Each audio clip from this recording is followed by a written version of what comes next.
It's recording. Okay, thank you, Karen. Yeah, that was one of my favorite things growing up. I have relatives in Michigan, they used to keep theirs on the, like the sun porch or whatever. And get it really cold.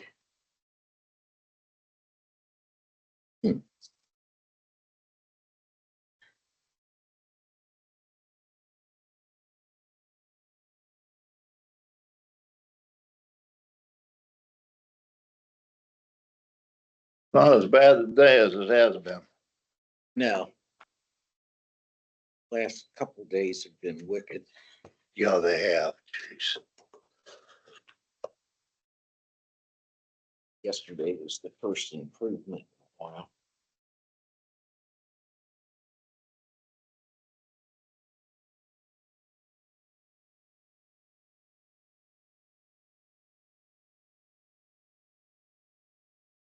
Well, Jenny, thanks for making it on time. I showed you were, Out earlier than I thought. It went way better than I expected, so. That turned out to be a plus today. And came from there to here with 5 or 10 minutes to spare. I like it when that happens. Yeah.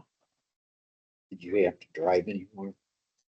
The last guy, Okay. at least it's close though. Yeah. They were great they were very efficient with the meetings, which I love about a group of people like that. Yeah. That's always nice. Yeah, I really enjoyed.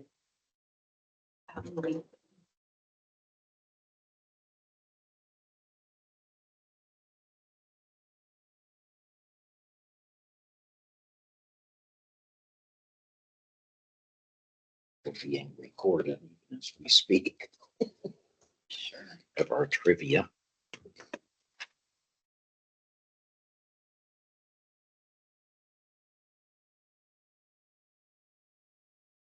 how's Austin's mother?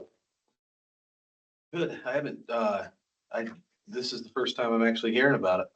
I didn't know she was. Yeah, I've just heard bits and pieces. Within a couple days. He sent me a text message on Monday, but other than that, I Yeah, haven't seen.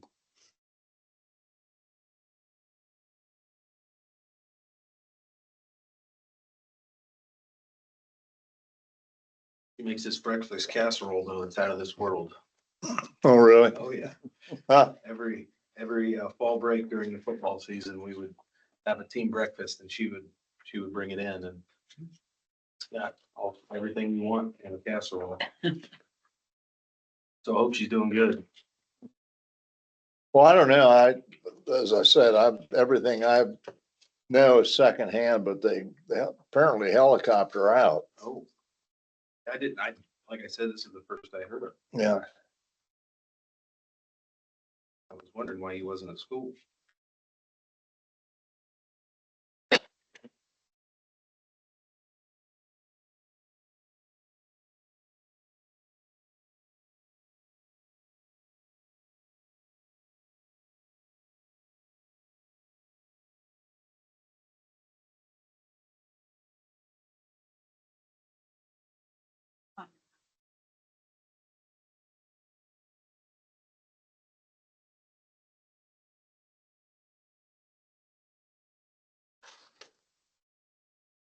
Well, Karen has us set up online already, so we can start whenever you want. Okay.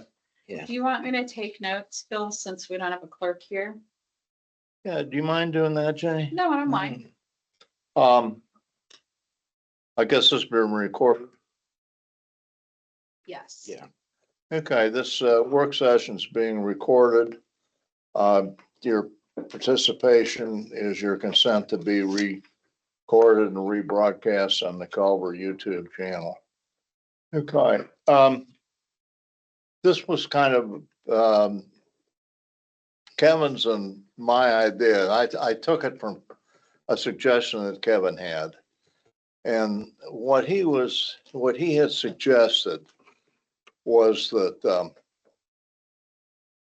maybe the council is not taking as much of a lead as maybe what we should do as far as planning and so forth is concerned.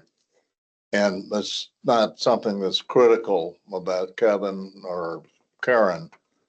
But when you think about it, we're the ones that basically are out there with our neck on the line. And so what I thought is that starting out, now Kevin printed up some points that he and Karen want to go over, but what I'd like to really start and get ideas from all of us as to where you think we are, what, should we be looking at? And I know we have a comprehensive plan and so forth, but basically, this year or the next year, what are some of the things that we ought to be looking at? I think that's a good question, because last time we did a comp plan, we kind of came up with like a 5-year action plan. Yeah.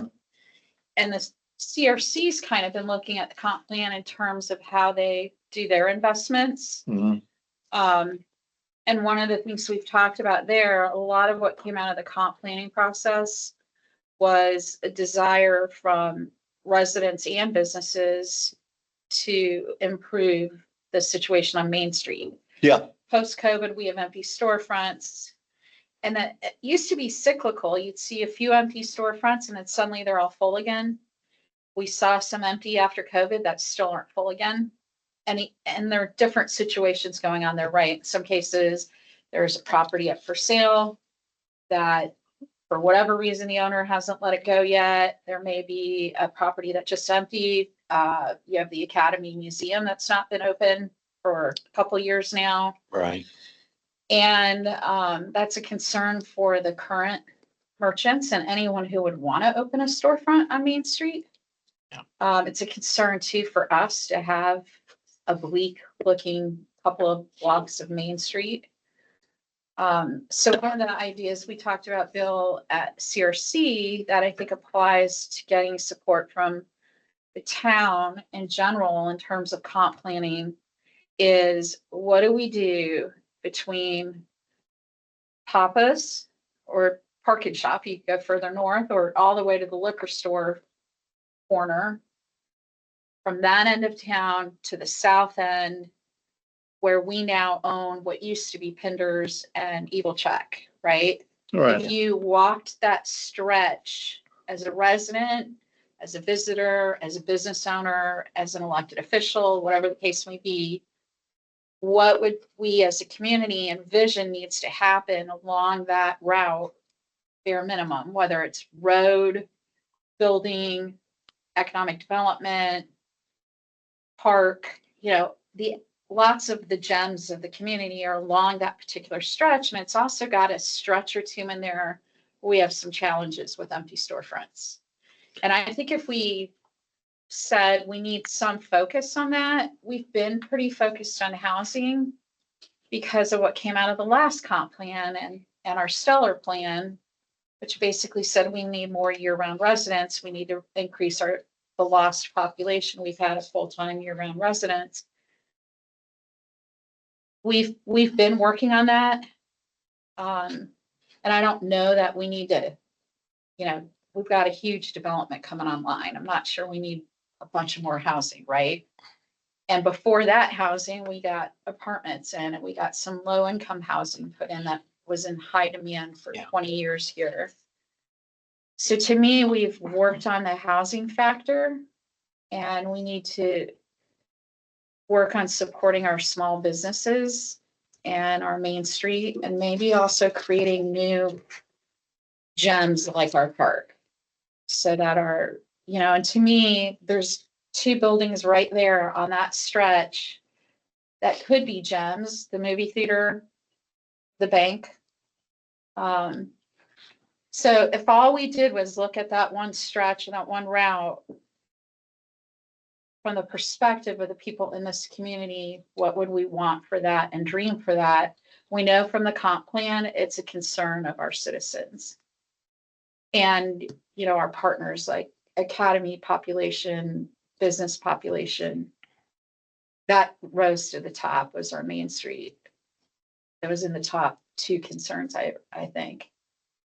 And housing was still way up there, but at the time that we started the comp plan, you know, we were just in the midst of We didn't the actually have dunes going anything, online.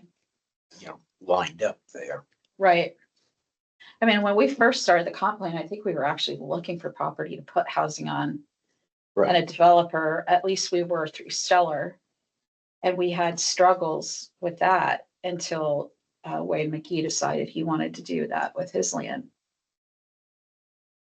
But that's not as huge a priority now, you know? And obviously, I think that full-time population that we're trying to replace, that we've lost over the last 20 years, involves our school. And that, as an asset, is trying to do some things there too. And we, you know, when we did the park over there and the soccer field and did some improvements, it strengthened our relationship with the school to understand some of their issues. They still need investment, right? They're putting up they've got grant dollars for the CYC building, which I think will be a great new asset for them. Yeah. But anything we could do that would help bring population back to the school, which was the purpose of all the housing. But, you know, to get people to want to live here and raise their kids here, we need to have exciting things for them to do. And there's an exciting lake, but it'd be great to have our movie theater back or an art cultural performance center. All these things came up with comp planning. And if we just looked at that one stretch, we'd hit the nail on several of our comp plan items.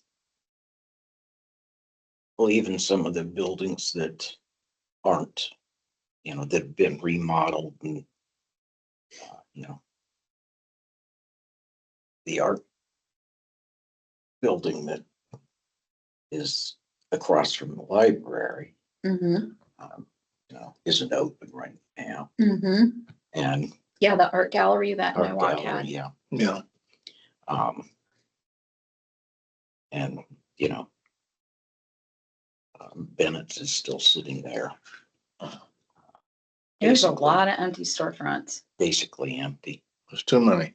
There's too many. And I think we need, even though we went through the comp plan, for us to make some changes regarding Main Street, we've got to pull the plan commission into the conversation, because right now you can have an empty storefront for 4 years and no one's there to fine you or put pressure on activating your empty storefront. We have some buildings on Main Street that are doing nothing. And currently it's allowed. One of those is storage, if I'm not mistaken. I think that academy. Yeah, That- both that those doesn't two help. buildings. Yes. And technically, the zoning on Main Street does not allow you to do storage. There are communities that have that problem now where business owners are just filling buildings to the rafters with stuff and they're not activated spaces. We don't have anything in our zoning that would allow you to do that. Like, you can't even have commercial storage on Main Street according to the zoning. But right now, there's nothing that says, okay, you can't have a vacant building for 4 or 5 years. Some of them have been vacant that long. Yeah. Look at the movie theater.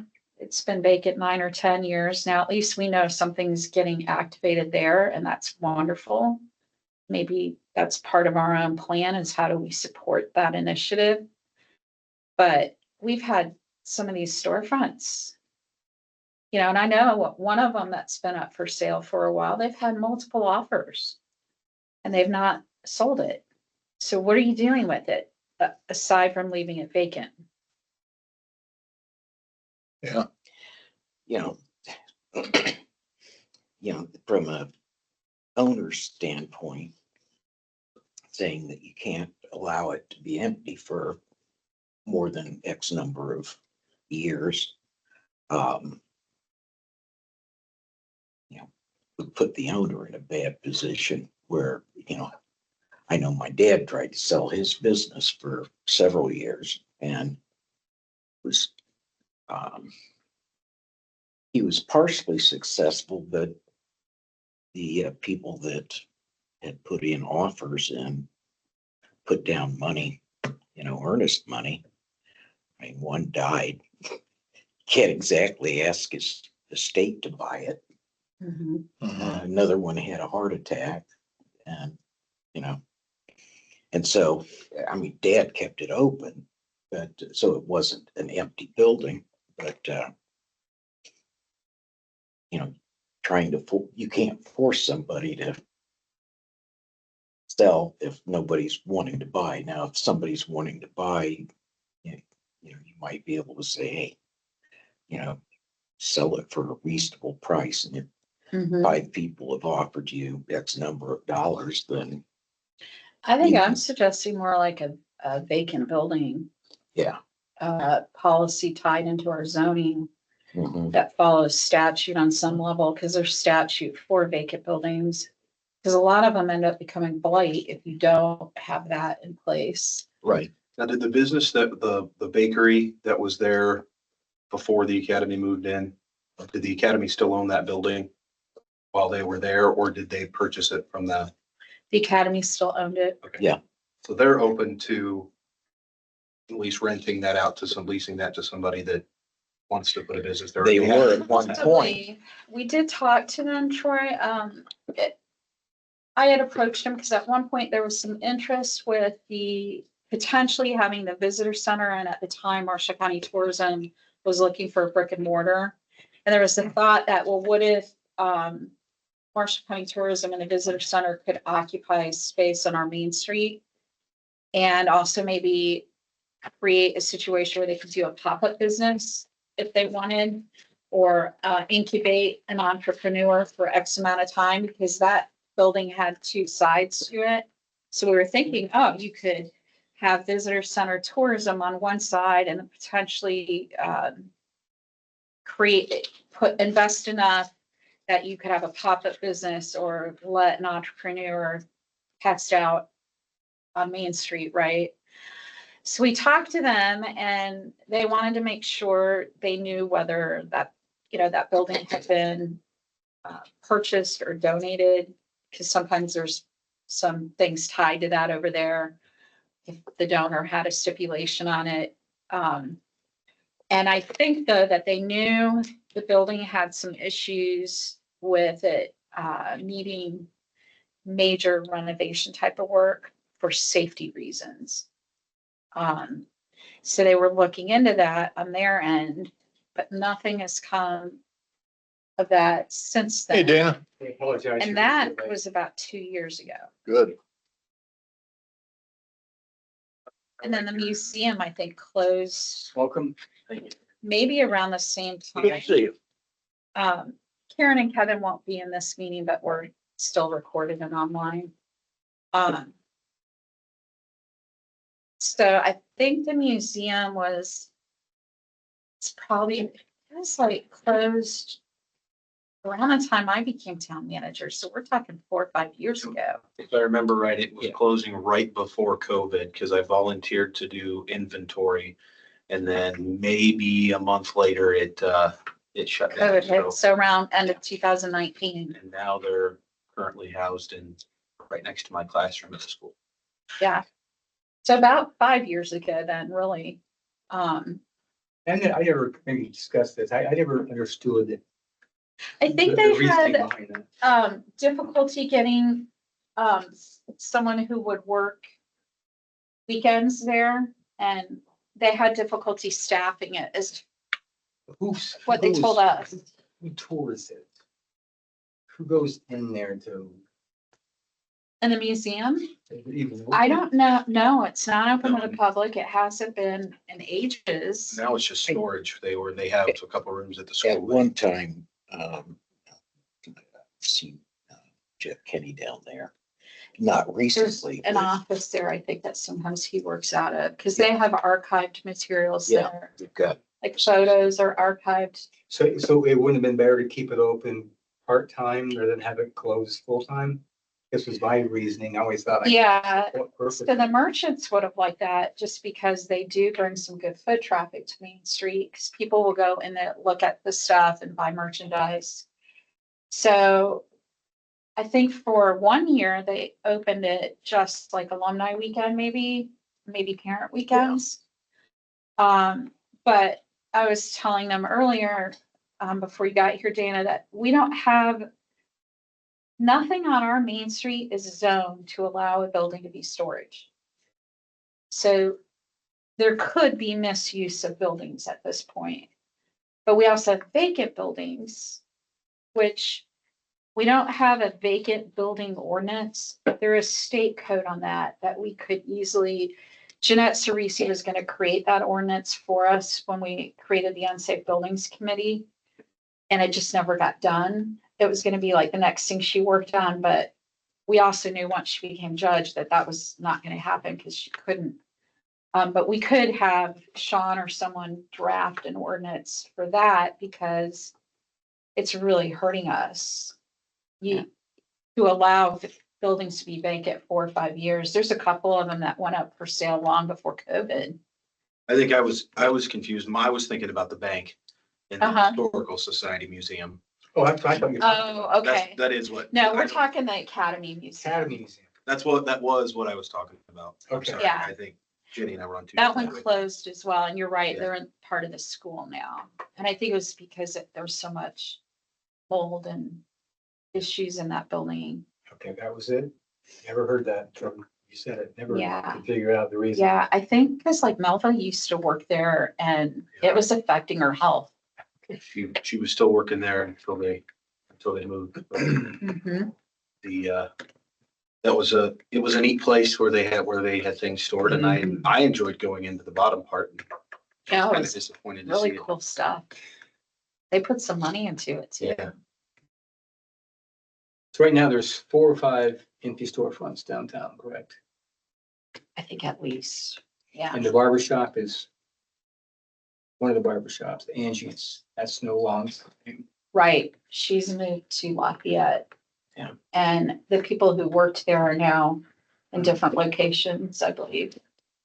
But we were talking about maybe making one of the priorities that Bill was asking us to talk about priorities for the town coming up in the next year, couple of years.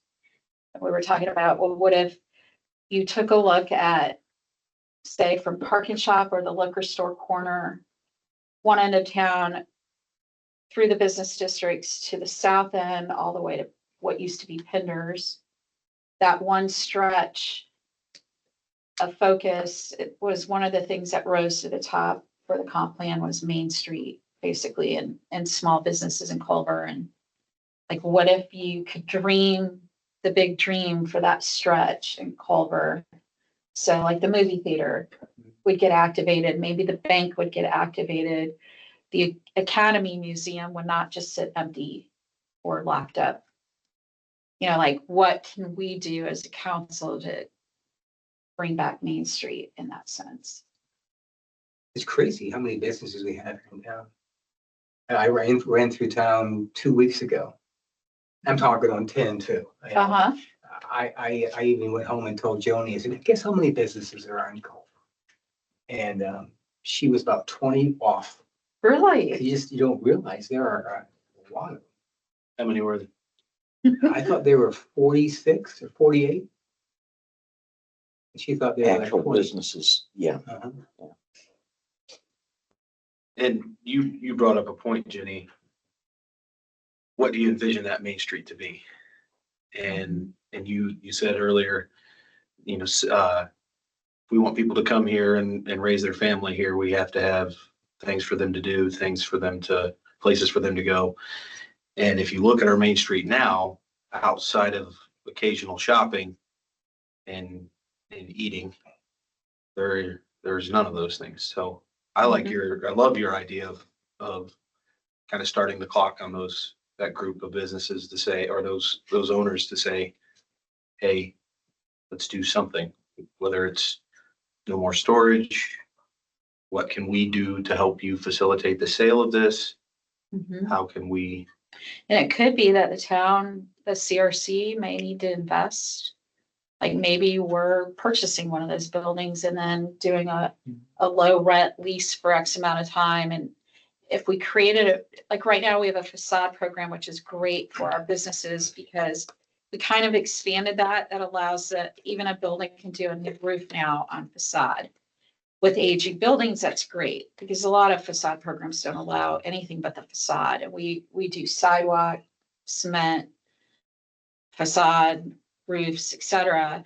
We could even create a business expansion program that would allow us, say, let's say Susie Muller is thinking about investing in a new piece of equipment to enhance her business or improve it internally. Like, I need a new whatever for the bar or a new grill for the kitchen. And you know how expensive these things are.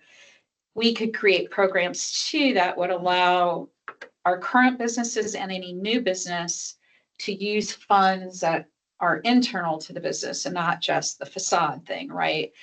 There is a community that just did this. I can't remember which one. I read about it, but they were granting $1,000 grants for any business expansion purpose or enhancement. And most of them were going like the bakery bought a new case to display baked goods and local restaurants were buying equipment with that money. We kind of had the same thing when we did COVID grants. The town rolled out some COVID grants and it was really no stipulation. We're granting you dollars to try to survive this crisis. And the agreement from them was you're going to try to stay open when this is all over. That was about the only thing and we had a few that just couldn't, right? But it did help bridge a gap for some of them to get their PPE loans, or it was just enough money to get them through the crisis and then they stayed open. We could create a similar economic development program for Main Street that says, we believe in the merchants that have survived the times and are in decades of business.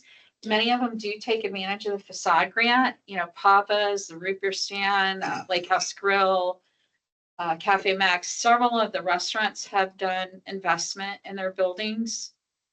But if we're not going to be able to get these empty storefronts filled through some sort of program we launch, or if the landlords or owners aren't going to do anything with them, we're going to have to do some things with zoning that doesn't allow that.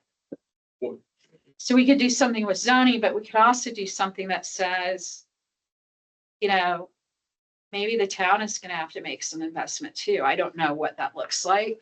and what stops us from having another, I mean, I guess something's better than nothing, but what stops us from having another real estate office or Right. something of that nature where we want to develop a Main Street that's going to be great for our community. Right. And both those in our community and those coming to our community. And it's hard to do that with businesses that are not consumer friendly. Right. Put it that way. Or bringing Yeah. foot traffic. Right. So out in Colorado and some of the more resort-like communities, like Grant and I were out there on a very busy Main Street for a conference. I'm talking like 20 years ago, but it was pretty advanced thinking in terms of how they treated their Main Street. You couldn't have certain types of businesses on Main Street by zoning. So, zoning defines the usage of that building or that property. So like I said, well, give me an example of that. He said, well, in Culver, because this guy had been in Culver, Grant, I had photographed their family, so we kind of got to know them. Then when we were out in Colorado, we just went to the restaurant they owned, and I said, this is the most thriving Main Street I've ever seen. But it's also Colorado, right? But he said, like, we would never have an attorney on our Main Street. Because even though attorneys are somewhat successful in what they're doing, they may only bring 8 or 10 people to Main Street in a given day. Where you want a business that could potentially bring 50 or 100 people to Main Street, right? So they zoned it that way. I'm not saying we get that granular at this point, other than we got to figure out how to not allow vacant buildings. And that would be most definitely in the business district, right? And probably even with residential. We've got residential homes that have been empty for 10 years. And they turn to blight usually, or they're neglected, or, we have plenty of homes that are serving this Airbnb market that are sometimes vacant, but they're not year-round vacant homes. And, what do you do with that? Or nobody's in them ever. Right. About all they do is come and mow or hire somebody to And mow. there is state code that we could adopt locally at an ordinance level that says we're not going to allow a building to be vacant for more than X amount of time. And there could be extenuating circumstances. If the real estate market Culver ever just went kaput, which none of us have ever seen here, but Yeah. it could happen, I guess. And selling a commercial building is definitely harder than selling a residential property in Culver. Grant and I went through that process. So I know that's more, we had 2 commercial properties that we sold over the years, and it's more, I mean, What is the targeted. one that you have? South of town?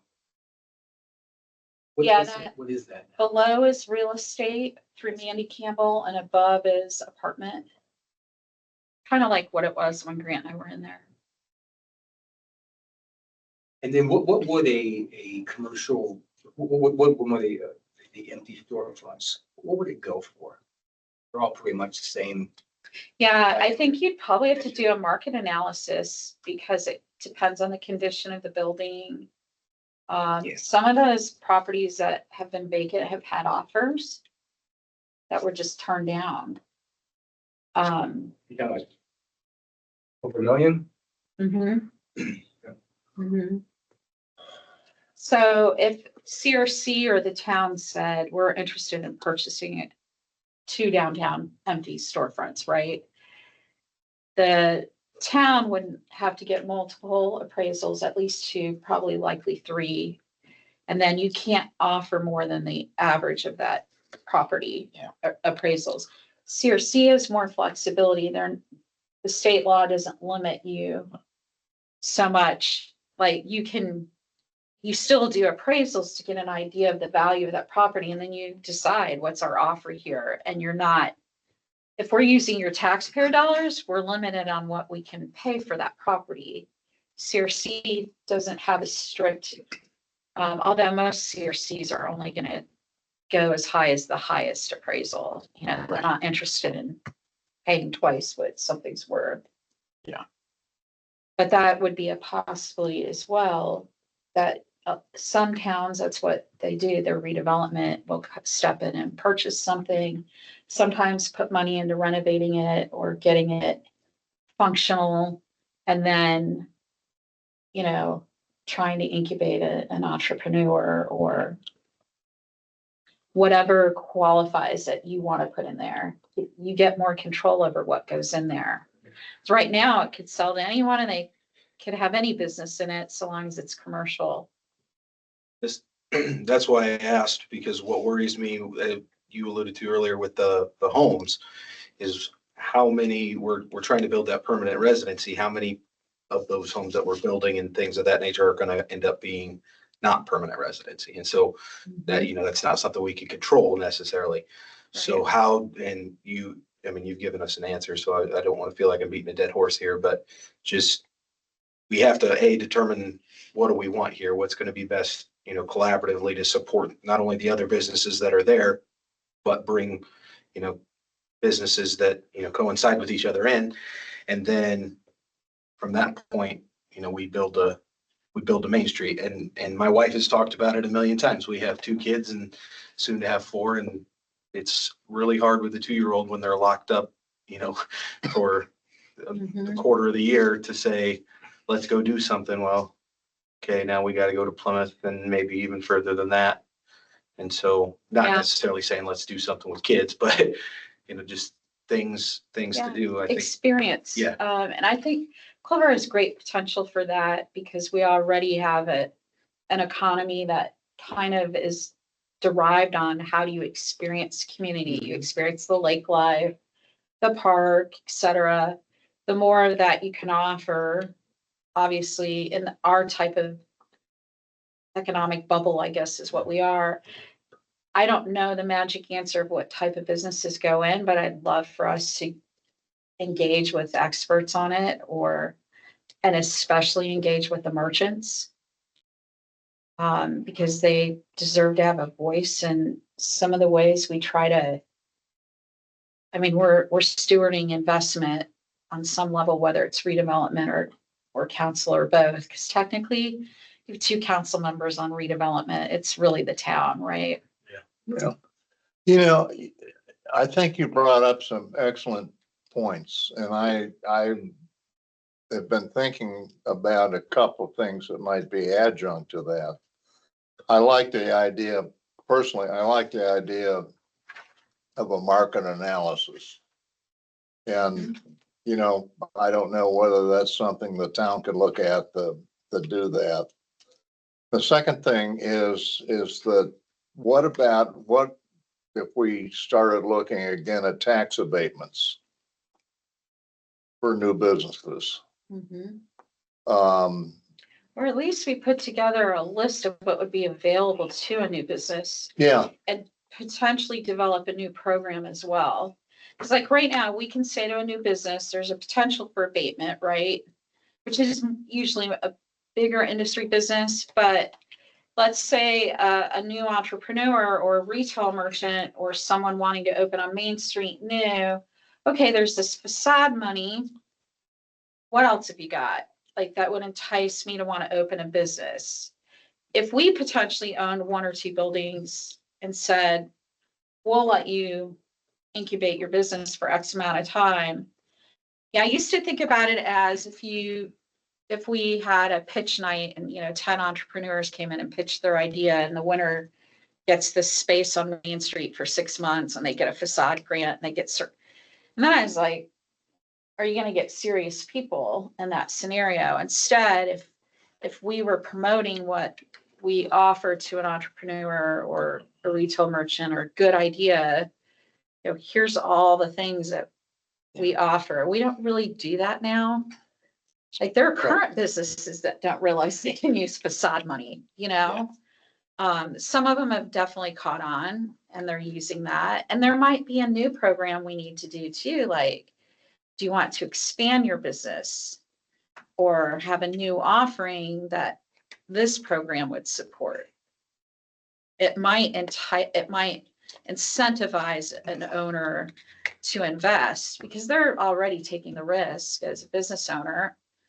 When Grant and I did the kiln shop, we knew that was all a risk on us and we weren't looking at it as a big profit thing, right? It was more like, we like doing this and Grant wanted my stuff out of the house and in someone else's space. I thought, well, you might as well try to break even because then it feeds your own hobby.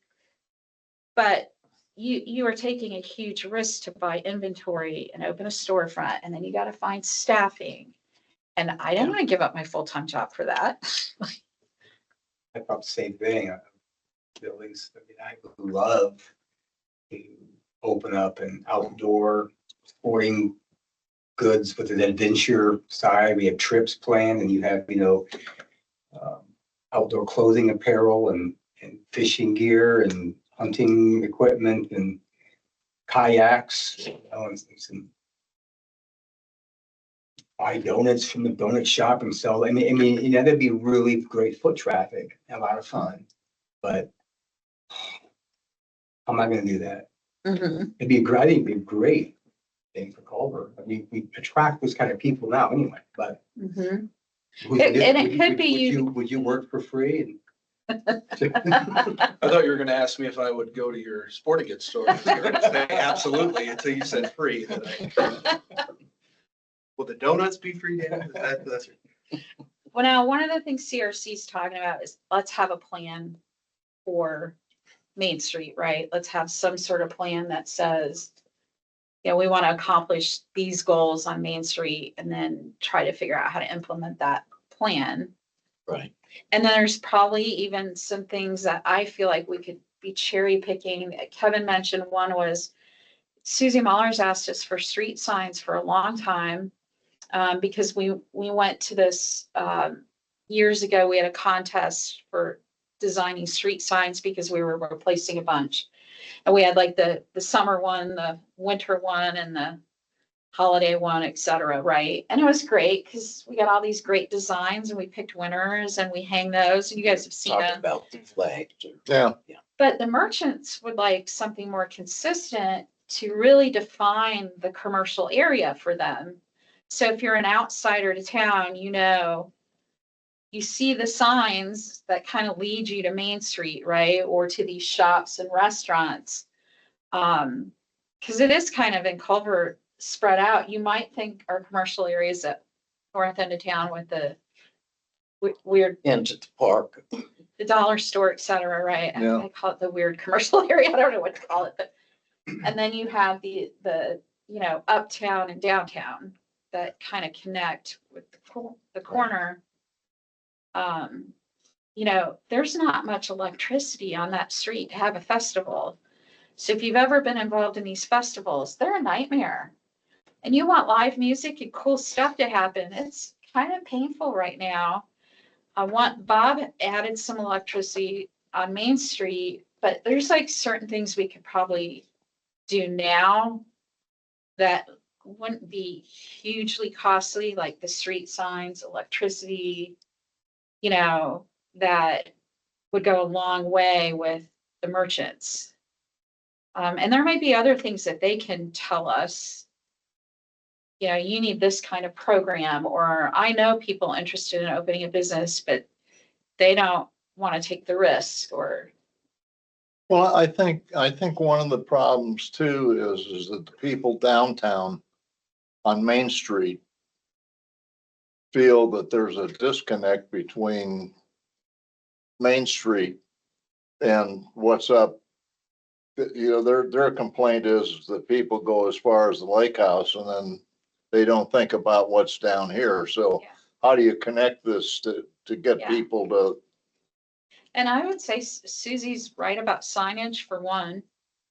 And think about most main streets, you go into communities, you kind of look for your eye starts looking for stuff subconsciously.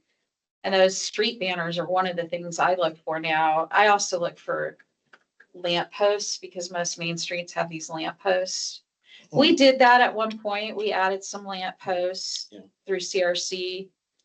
Well, and you know, some regards, I'd like to see that continue for the full length of the, Yeah, there's areas missing them. there's areas that are missing. Yeah, we should They're put kind of sporadic in some spots. we should put a new one in on that corner near the root beer stand because we removed the one for Boo and Paul in front of their house, which I think was a good idea. It was that big ugly Nipsco pole that. Yeah. But if we move one to the corner there, because there's no lighting there right now. Yeah. But there's probably ways we could define downtown better from a physicality standpoint. Well, and you see a lot of signs that say, you know, historical downtown or the arts and this way, that way, straight ahead, whichever. And some of those, you know, can be very tastefully done and put up. And that might be, I tried to park in front of the VFW on my way here and I ended up having to go around. What do we have? I know they've been there for a long time, but there's a downtown sign like right outside this window that are like. They start in the park, so anyone who might be walking. It's interesting, my in-laws had a house 2 houses up from this building. Grant owns it now, but if you stand on their porch in the nice weather months and count the number of people coming down this trail out of the park and into the park, it's just unbelievable. But there's signage in the park that'll lead you to downtown Culver. And that's you're seeing some of that and the bike route. Yeah. And it's supposed to kind of move you toward Main Street ideally. And you can't, so you see the word downtown. I know it's nice down there. I live here, but, do you need more?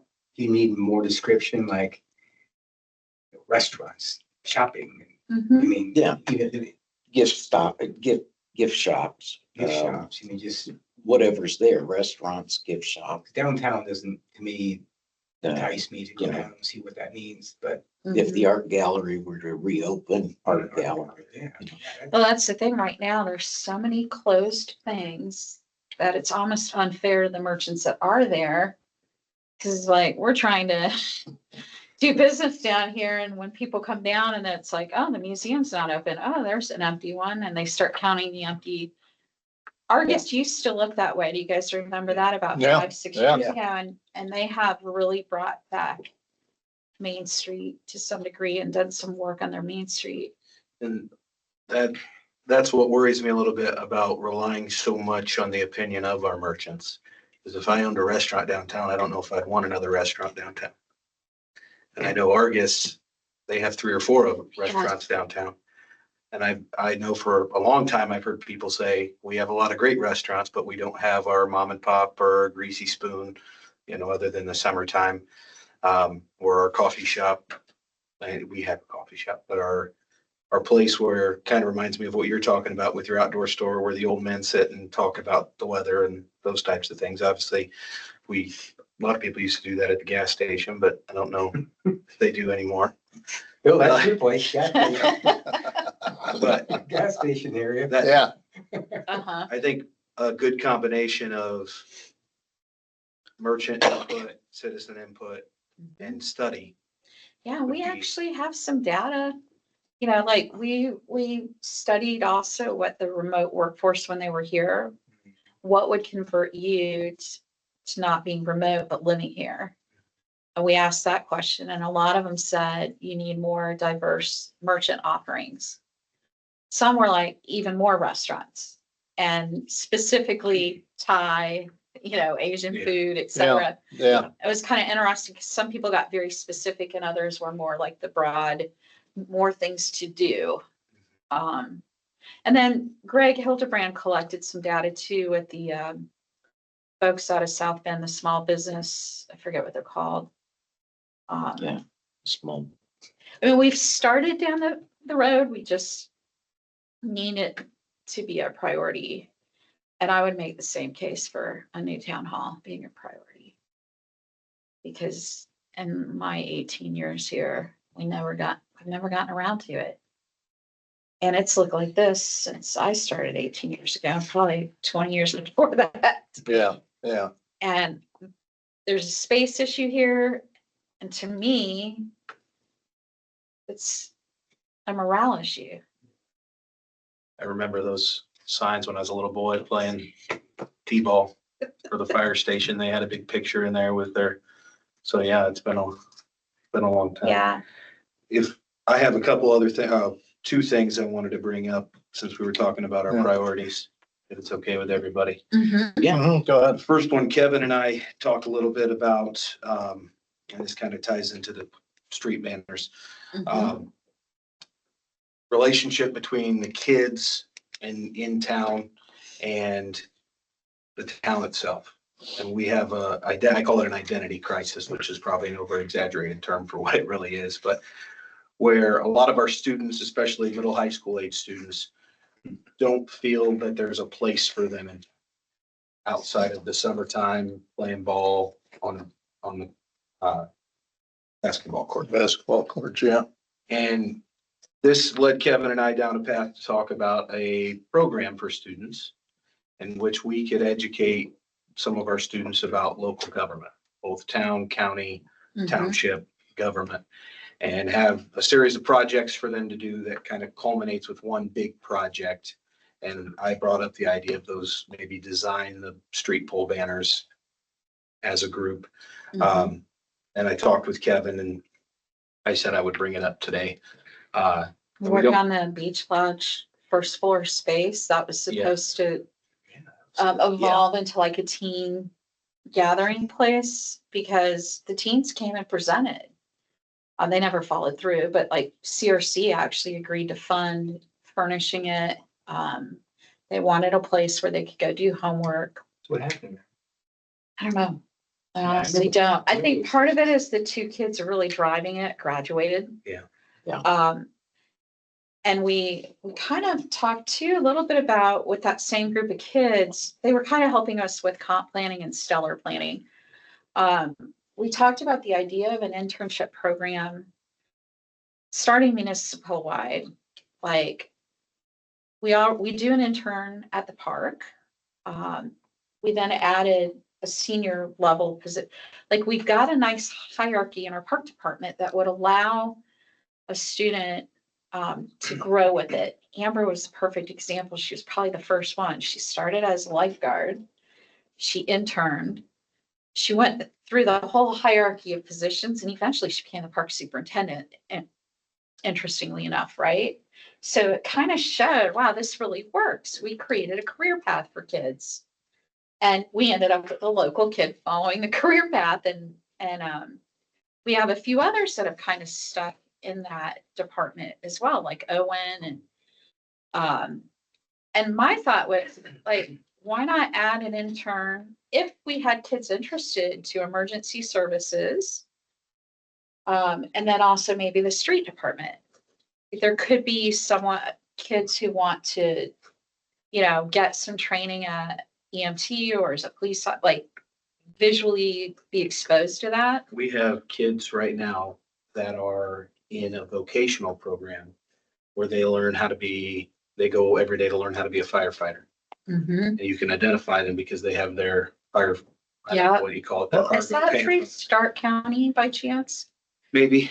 For some reason, I thought it was through Plymouth, but. 'cause It most could of those be, 'cause vocationals are. Angie Morales' kid was like interning as a EMS, EMT. right? Yeah. EMT, and got her basic, I think, through the process. Yeah, I like that. I Yeah. like that idea of those. And Mhm. I know that years back when it was,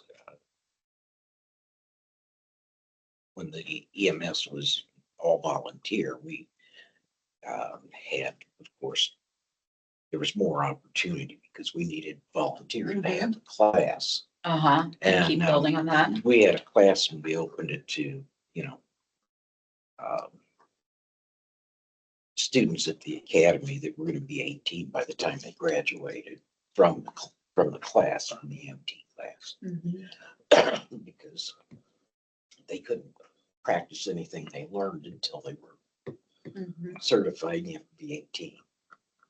And we ended up with 2 staying on the service for a number of summers. They'd go off, to college and they'd come back in the summer. But quite frankly, the summer was our busiest time Mhm. at that stage. And I think it's kind of leveled out. It's about the same all year round and a little busier in the summer. It's definitely worth having, But Mike from the EMS and Terry from Fire looking into the current programs and seeing if we can bring that to Culver.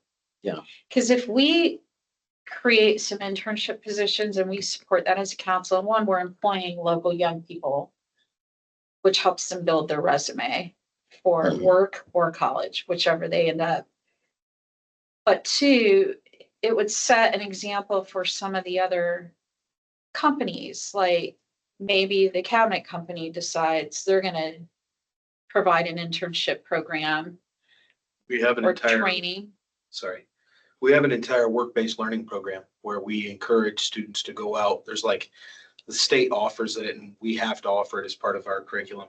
We end up with 1 or 2 kids every year. The more difficult part is the employer has to pay them Mhm. and has to provide they have to show up for work for 180 days for half a day.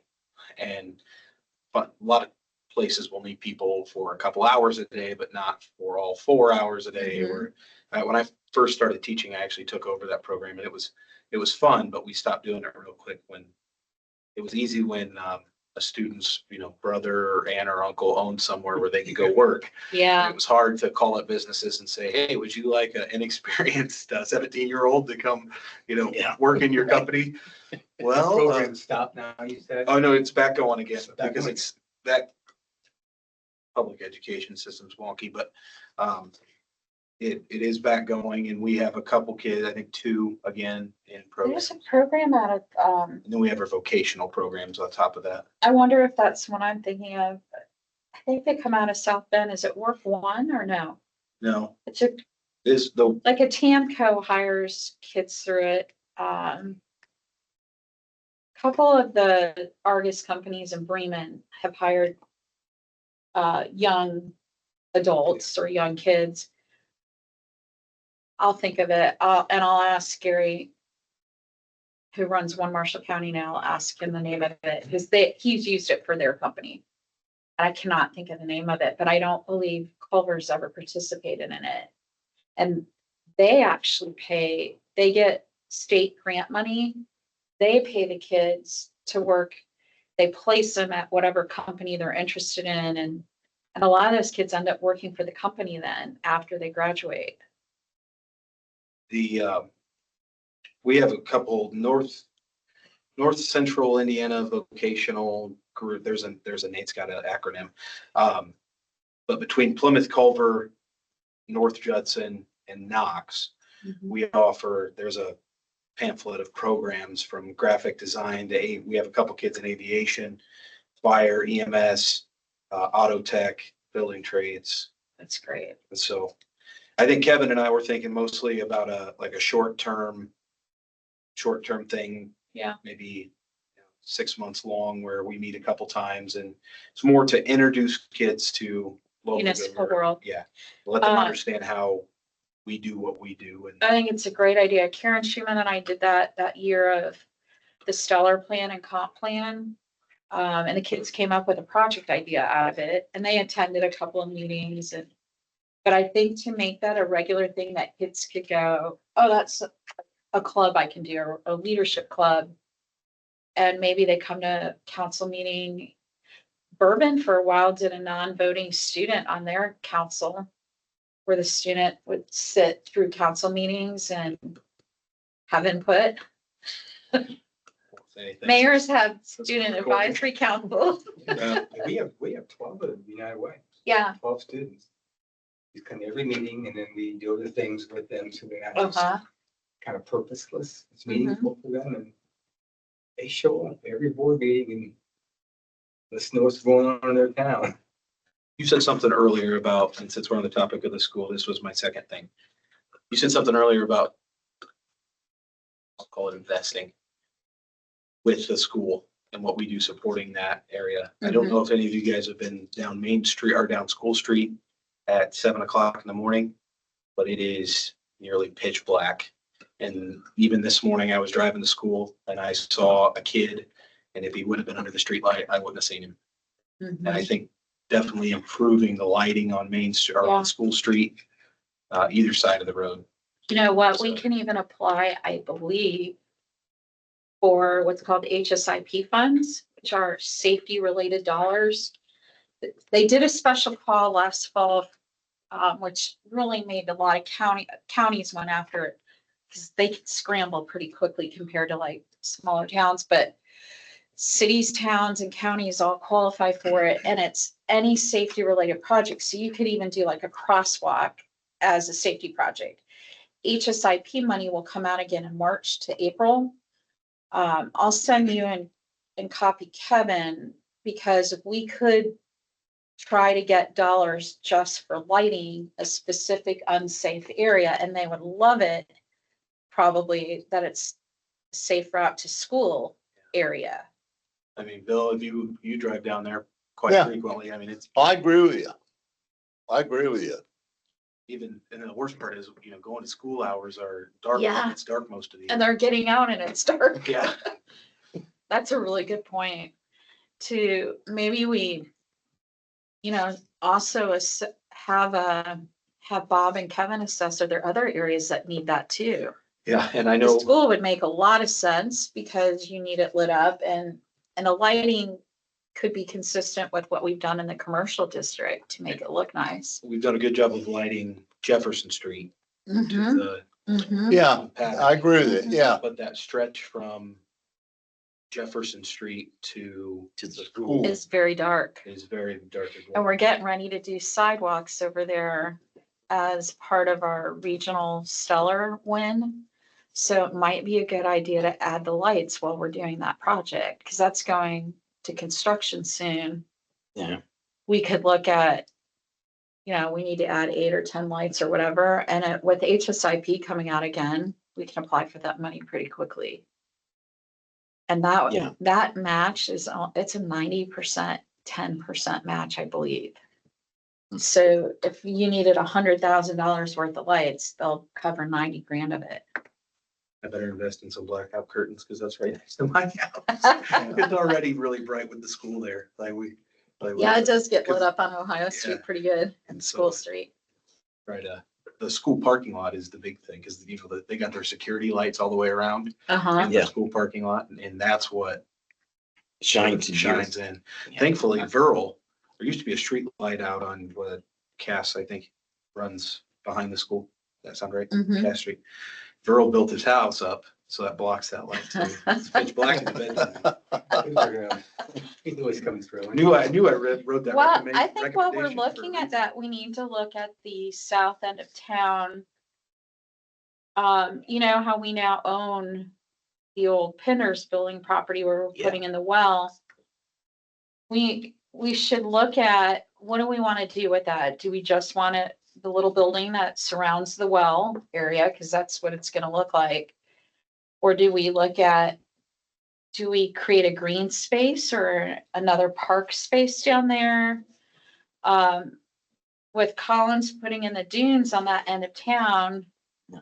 it might not hurt to have an additional green space. Or do we survey our community and say, what do you want to see there, right? But that intersection also needs to be cleaned up. It was in our comp plan in 2014. It came up again. I think at the time, the engineer that worked on the 2014 plan suggested a roundabout, but it's a weird intersection, and it might behoove us to study that parcel along with the intersection. What do we want to do down there? Because we also, I think we told, you guys probably remember the Bakers were in here when the Dunes project, we were getting all the feedback on the Yeah. Dunes, is the people living on that corner, and they see how people come flying into town from the south end. That's always kind of driven me nuts. They come around that corner and fly all the way through Main Street. There's no stop. So Grant and I used to watch them come past our building. It was just until they get to the bank intersection. Well, It's like they're gonna mow down someone crossing the street Yeah, yeah. to get to a restaurant. I've looked at, the street, South Main Street for a long time. I live down on South Main now, or farther down on South Main. And once the Dunes is in there, there will be more traffic. Mhm. But, currently before, because if we did any changes to the intersection there,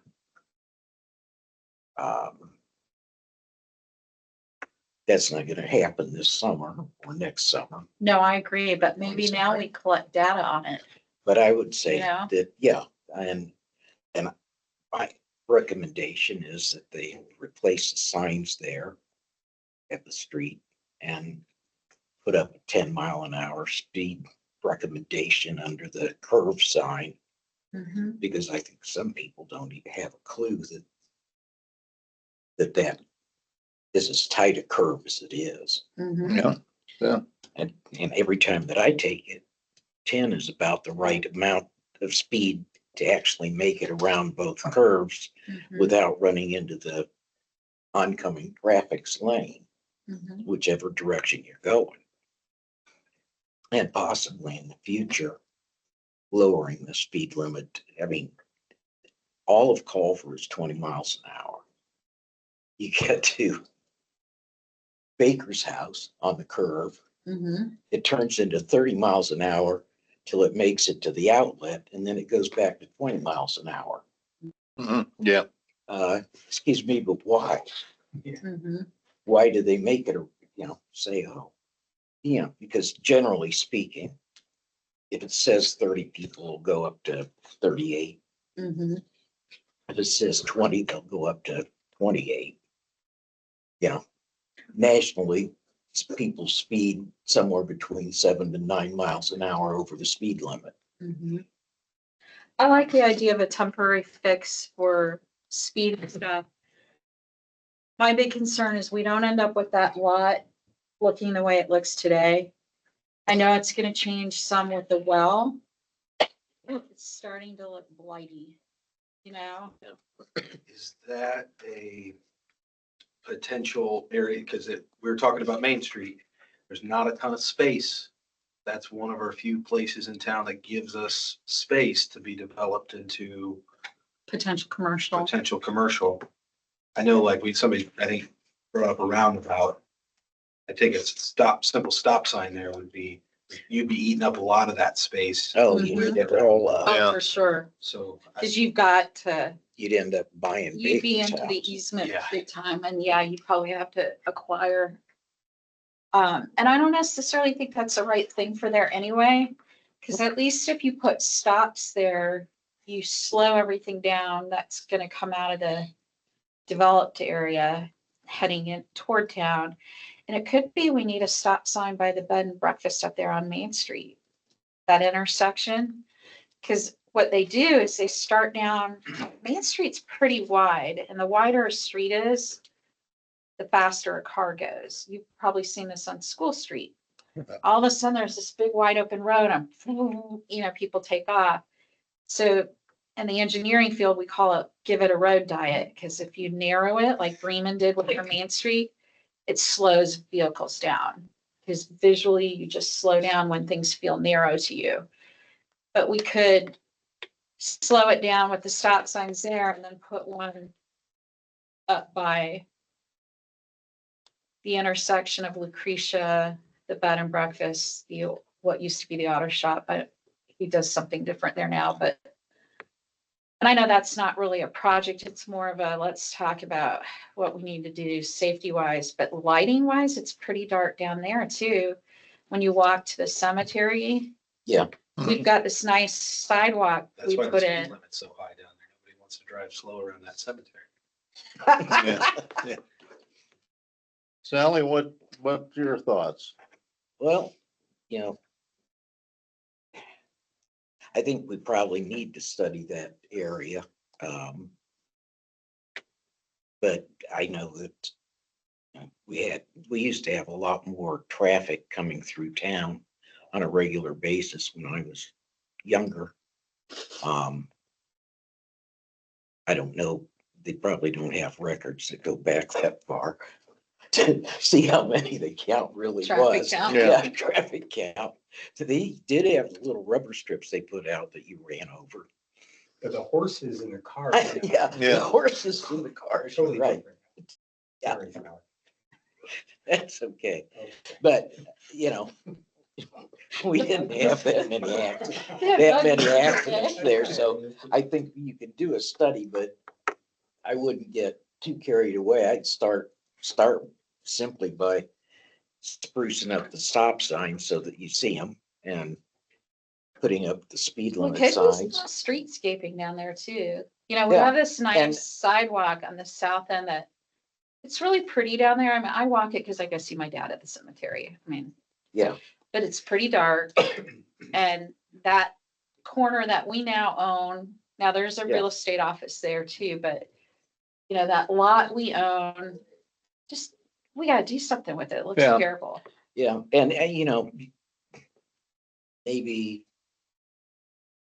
anything from a small park. You might put everybody wants pickleball court, put a pickleball court on it. You know, how much room have you got left once you put the well house up? I'd love to have us put out a survey to the community too. What do we want to do to here? Yeah. I do think you make a good point, though. There's not a lot of land for commercial use on that main drag. You know, we Yeah. have 10 and we have uptown and downtown, and that's about it. So we might, want to think through that because we could zone it how we want it. And there is a Yeah. commercial building down there. Right. You mean the assisted living facility? Which one, Tony? No, the real estate. Oh, the real office, estate. Yeah. Yeah. But the assisted living facility, or whatever that is, that's the business. That's in the, almost in the middle of Yeah, the I think- Dunes project. That's Yeah, a they call it business? a garden court. Yeah. It's really a residential. I guess it is a business though, technically. There are qualifications though to be able to live in that. Do we need to bring that to the meeting tonight then, in order to do a study and change stop signs? Is that- Yeah, anytime you change a stop sign or say a parking spot or like a handicap spot, it all has to be done in ordinance. So you rewrite the ordinance to say, we're gonna add a stop sign at this location. And it's something usually, I used to consult with Wayne first, like, if we put a stop sign here, what are some of the consequences? Why do we not need it, Because they'll have a whole different perspective than say we would. Sally, are you But- talking sprucing up the stop sign that's already there because there's a. Well, making sure that, like the curve signs are so old that, Mhm. you don't notice. Mhm. They kind of blend into the Yeah, if scenery. we're just replacing one, Bob can purchase one. We would That just was one of authorize the him to things purchase that a new one. is my agenda is that we painted curbs last year. Mhm. Now, that's a sign that's outside a Subway. Yeah, And I mean, Yeah, new it's old. signs, yeah. yeah. Yeah, It might not need a new post, but it definitely needs yes. a new sign. Well, Wayne brought up something the other day at coffee, which is, and I've seen, I don't know how many, I saw it in Chicago, but really looks neat.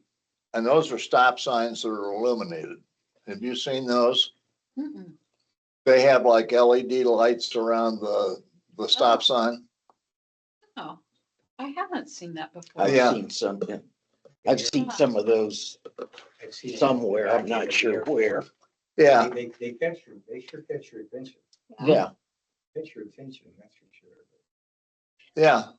It would be interesting to maybe get, someone from street department, police department, someone like Troy, to form a little mini task force and come back to council and go, here's, 10 locations we need a light. Here's some, remember when we did Wayne and I did the street assessment? Yeah, Yeah. We took the ordinance, because you can't enforce like ticketing someone unless it's an ordinance. We had signs out that didn't match our ordinance. So for example, a road might have no parking on the right side, but you're allowed to park on the left side. Our sign would be on the right side. yeah. So we went through every road in Culver and assessed, doesn't match what our ordinance says, and we fixed those issues and we updated the ordinance. So signs matched ordinance. Now we go through and do an assessment. What signs do we need to replace? Because there's probably, you found one, you're Yeah. talking about South End, there's probably 20 others.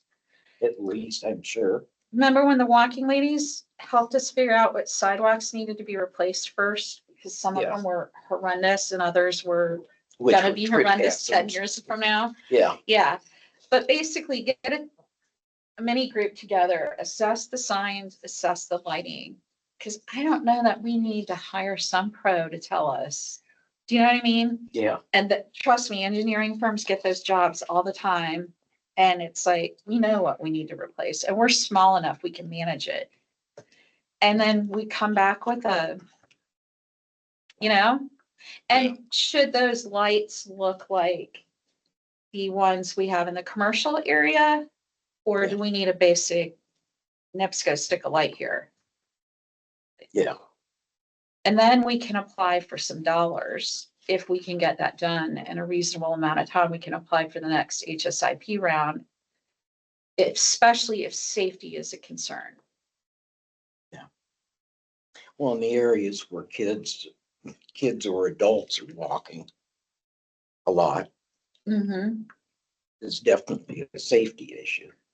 Signs aren't a huge cost compared to lights.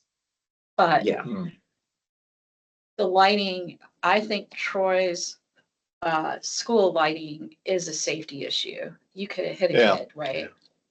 And especially since most of them, when you're walking from town, you don't go to the school side. You come down the hill, you turn the corner, or you come down College Avenue and turn the corner. So most of them are on the east side. And then they have to cross at the administration building to get over to the school.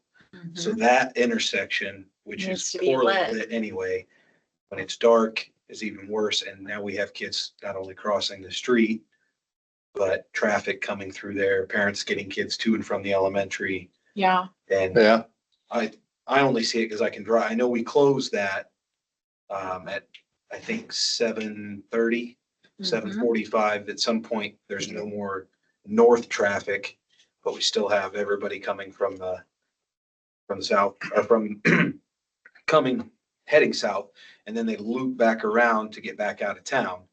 And they will go down College or Academy and to get back up. So, Well, and good lighting would encourage kids to walk to school. yeah. We put in 2 or 3 safe route to school sidewalk projects, that those sidewalks are still in great shape. But they're not gonna use them if it's pitch dark. yeah. And most of the kids that live at the paddocks and Cavalier Drive, they like to cut through behind.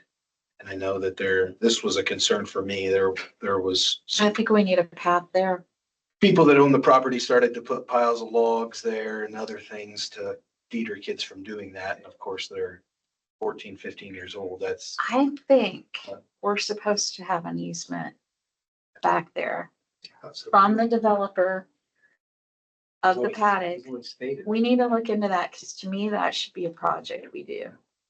I know that Be simple enough to put a sidewalk in there. student did tell me in class straight to my face, but somebody has been putting piles of wood there and has been telling kids they're not to walk through there. So Dana, what do you have? Yeah, the only two things I had, and we talked about signage, I run a lot, so I see the signs everywhere, and, I know there has been intentionality behind signs, where they're placed, how long they're there until they lose place.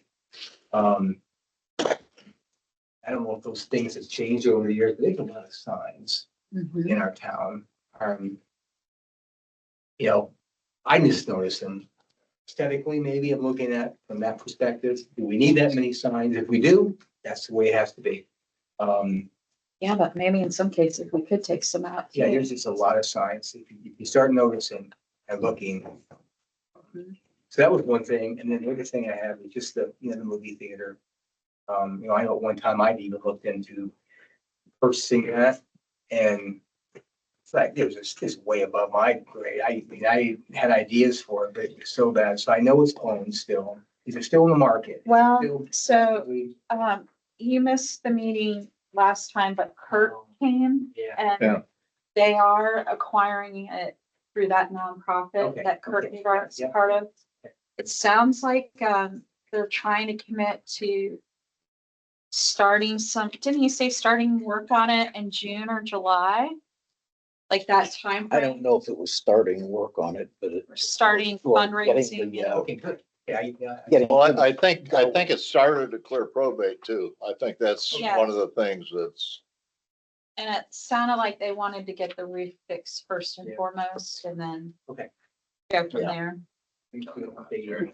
Well, just in closing, we didn't get to anything that, Kevin wrote, but Good.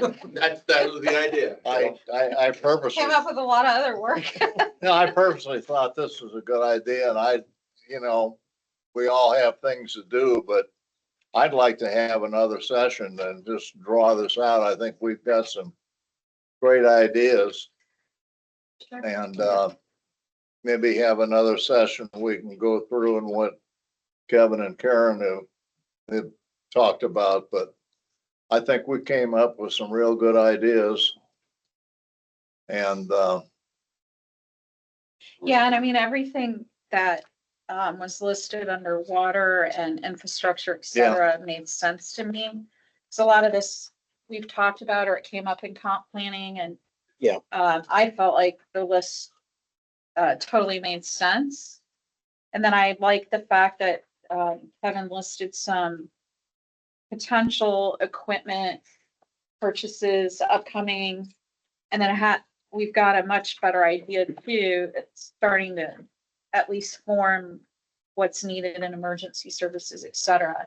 Like, it's nice to see there's not necessarily going to be huge demands in some of the departments, but then having the list of what's coming up. I would like the council I agree, Bill. I'd love to hear what you guys came up with and have that conversation and any questions on what was put down, but also discuss those rates a little bit on.